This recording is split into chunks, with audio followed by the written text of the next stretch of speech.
Assalamualaikum warahmatullahi wabarakatuh. Alhamdulillahirabbil alamin. Wa bihi nasta'inu ala umuri dunya waddin. Wassalatu wassalamu ala asrafil anbiya'i wal mursalin. Sayyidina wa maulana Muhammadin wa ala alihi washabihi ajma'in. Halo teman-teman edukatif semua, selamat datang kembali di channel YouTube saya dengan saya Hafiz Ansari. Nah, di video kali ini kita akan mencoba membahas mengenai hukum perjanjian. Penasaran bagaimana pembahasannya? Yuk kita simak sama-sama. Nah, di sini ada 6 pembahasan, yaitu mengenai pengertian perjanjian, syarat sahnya perjanjian, asas perjanjian, macam-macam perjanjian, akibat perjanjian, dan yang terakhir yaitu berakhirnya perjanjian. Mari kita ke bahasan yang pertama. Pengertian perjanjian. Suatu perjanjian adalah suatu perbuatan dengan mana satu orang atau lebih mengikatkan dirinya terhadap satu orang lain atau lebih.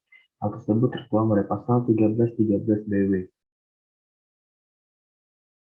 Nah, pengertian perjanjian ini mengandung unsur yang pertama perbuatan. Penggunaan kata perbuatan pada rumusan di sini yaitu tentang perjanjian lebih tepat jika diganti dengan kata perbuatan hukum atau tindakan hukum karena perbuatan tersebut membawa akibat hukum bagi para pihak yang memperjanjikan. Unsur yang kedua itu ada satu orang atau lebih terhadap satu orang lain atau lebih. Nah, untuk ada suatu perjanjian, paling sedikit harus ada dua pihak yang saling berhadapan-hadapan dan saling memberikan pernyataan yang cocok atau pas satu sama lain. Atau pihak tersebut adalah orang atau badan hukum. Unsur yang ketiga yaitu mengikatkan dirinya. Di dalam perjanjian terdapat unsur janji yang diberikan oleh pihak yang satu kepada pihak yang lain. Dalam perjanjian ini, orang terikat kepada akibat hukum yang muncul karena kehendak dirinya sendiri. Nah, kemudian yang kedua materinya adalah syarat sahnya perjanjian. Agar suatu perjanjian dapat menjadi sah dan mengikat bagi para pihak, perjanjian harus memenuhi syarat-syarat sebagaimana ditetapkan dalam pasal 1320 BW, yaitu yang pertama ada sepakat mereka yang mengikatkan dirinya.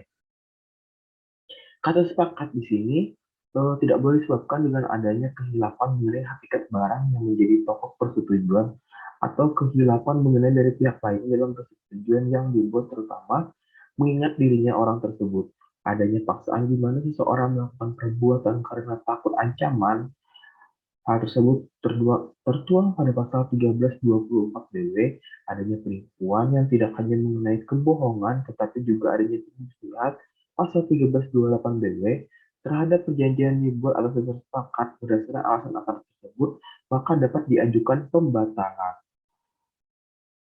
Kemudian syarat yang kedua yaitu cakap untuk membuat perikatan.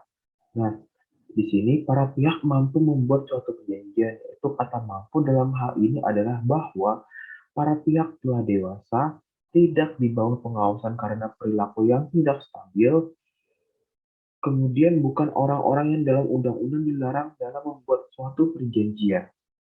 Nah, dalam pasal 1330 BW menentukan yang tidak cakap untuk berperikatan yaitu orang-orang yang belum dewasa, mereka yang ditaruh di bawah pengampuan, kemudian orang-orang perempuan yang dalam hal ini ditetapkan oleh undang-undang. Dan pada umumnya semua orang kepada siapa undang-undang telah melarang membuat perjanjian tertentu, namun kemudian berdasarkan fatwa Mahkamah Agung, eh, orang-orang perempuan itu tidak lagi digolongkan sebagai yang tidak cakap. Mereka berwenang melakukan perbuatan hukum tanpa bantuan atau izin suaminya.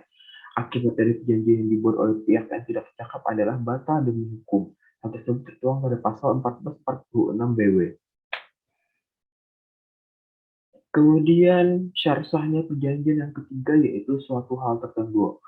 Nah, di sini perjanjian harus menentukan jenis objek yang diperjanjikan. Jika tidak, maka perjanjian itu batal demi hukum. Nah, dalam pasal 1332 BW menentukan hanya barang-barang yang dapat diperdagangkan yang dapat menjadi objek perjanjian. Dan berdasarkan pasal 1334 BW, barang-barang yang baru akan ada di kemudian hari dapat menjadi objek perjanjian kecuali jika dilakukan oleh undang-undang secara tegas. Kemudian syarat sah yang terakhir yaitu suatu sebab atau kausa yang halal. Sahnya dari kausa dari suatu persetujuan ditentukan pada saat perjanjian itu dibuat. Perjanjian tanpa klausa yang halal adalah batal demi hukum kecuali ditentukan lain oleh undang-undang. Nah, di sini syarat pertama dan kedua itu menyangkut subjek, sedangkan syarat ketiga dan keempat itu mengenai objek terdapatnya cacat kehendak atau keliru, paksaan, penipuan, atau tidak cakap untuk membuat perikataan mengenai subjek mengakibatkan perjanjian dapat dibatalkan.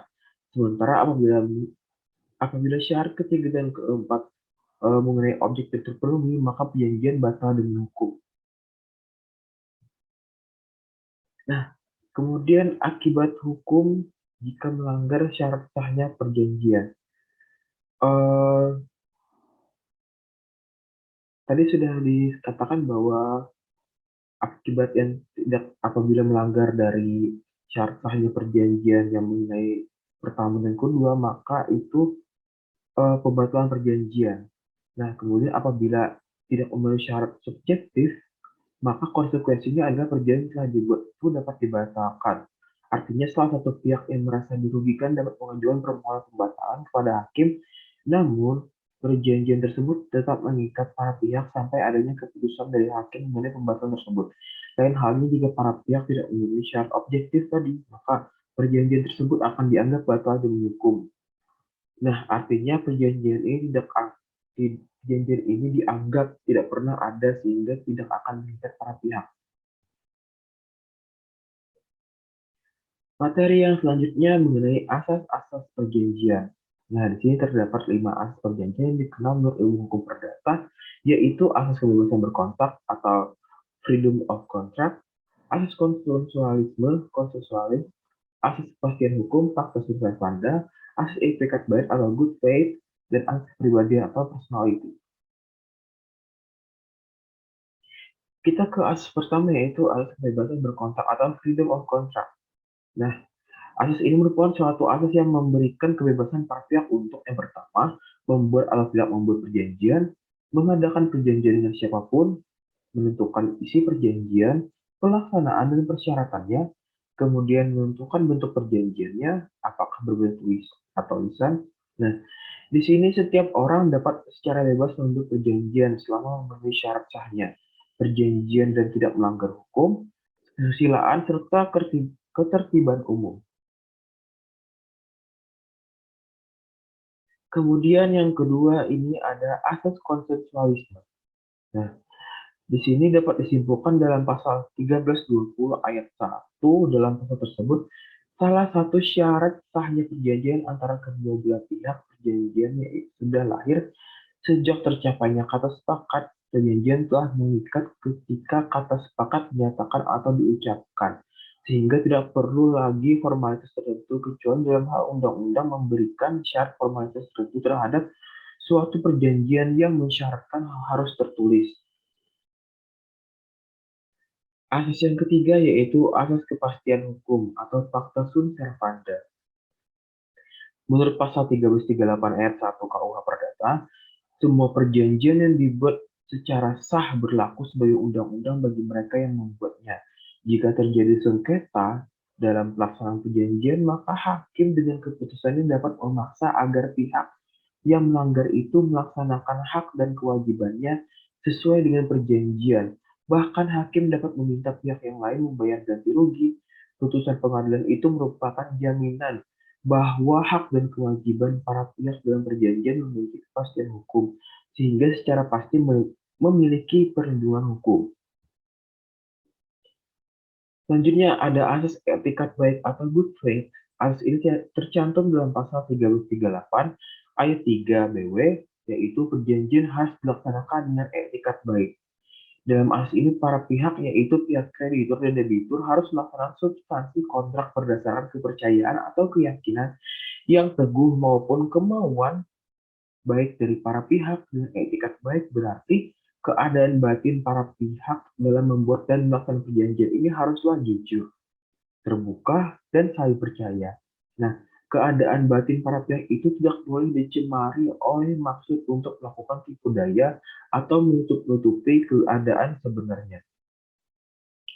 Asas yang terakhir yaitu asas kepribadian atau personality. Asas kepribadian Ini berarti isi perjanjian hanya mengikat para pihak secara personal dan tidak mengikat para pihak-pihak lain yang tidak memberikan kesepakatannya.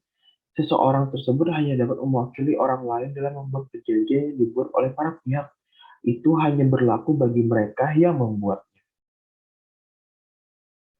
Selanjutnya, materinya adalah macam-macam perjanjian. Yang pertama ada perjanjian timbal balik dan perjanjian sepihak.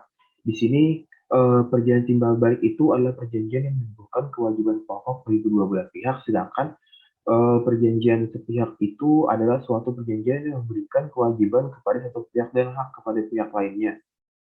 Selanjutnya ada perjanjian cuma-cuma dan perjanjian atas beban. Di sini perjanjian cuma-cuma adalah perjanjian dengan mana pihak yang satu memberikan sesuatu keuntungan kepada pihak yang lain tanpa menerima suatu manfaat bagi dirinya sendiri. Dengan demikian, pada perjanjian ini hanya memberikan keuntungan pada satu pihak saja. Sedangkan untuk perjanjian atas beban, di sini yaitu di mana terhadap prestasi dari pihak yang satu selalu terdapat kontra prestasi dari pihak lainnya. Dan antara kedua prestasi itu adanya hubungan menurut hukum. Kontra prestasi dapat berupa kewajiban pihak lain ataupun pemenuhan suatu syarat potestatif atau imbalannya.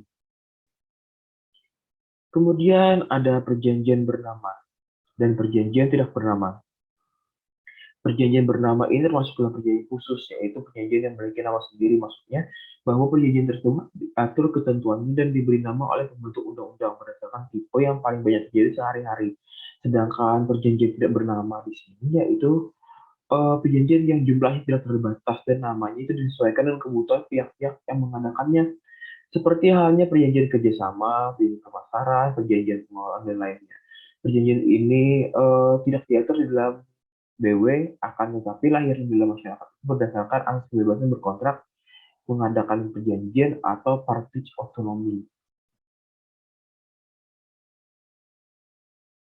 Selanjutnya ada perjanjian kebendaan dan perjanjian obligatoir. Perjanjian kebendaan ini yaitu perjanjian untuk menggunakan hak milik di dalam perjanjian jual beli. Perjanjian kebendaan ini sebagai pelaksana perjanjian obligator.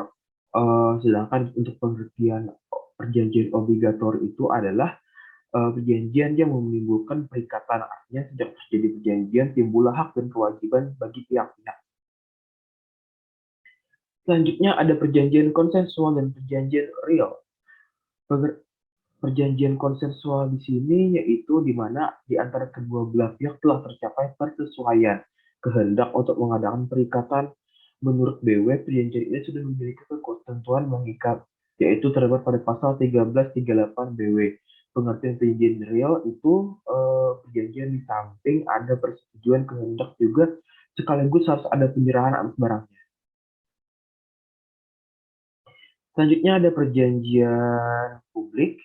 Nah, perjanjian publik ini yaitu perjanjian yang sebagian atau seluruhnya dikuasai oleh hukum publik, karena salah satu pihak yang bertindak itu ialah pemerintah dan pihak lainnya adalah swasta. Di antaranya itu terdapat hubungan atasan dan bawahan, jadi tidak berada dalam kedudukan yang sama.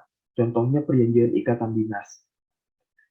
Perjanjian yang terakhir adalah perjanjian campuran, yaitu di sini perjanjian yang mengandung berbagai unsur perjanjian. Sebagai contohnya, pemilik hotel yang menyewakan kamar itu sewa menyewa, tapi juga menyajikan makanan, kemudian itu menjadi jual beli dan juga memberikan pelayanan.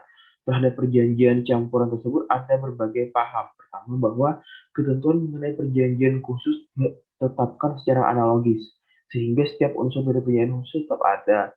Kedua, ketentuan yang dipakai yaitu ketentuan dari perjanjian yang paling menentukan, yaitu teori absorpsi.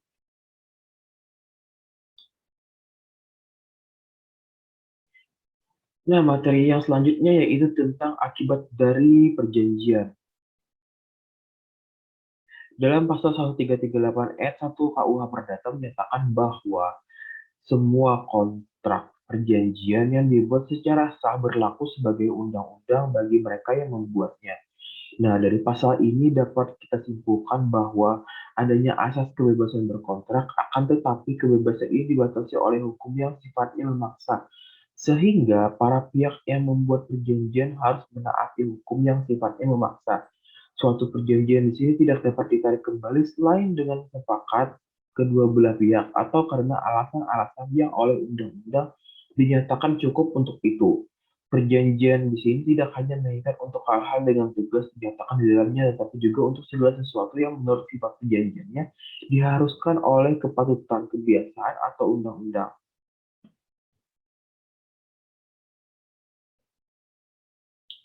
Untuk materi yang terakhir yaitu bagaimana berakhirnya suatu perjanjian.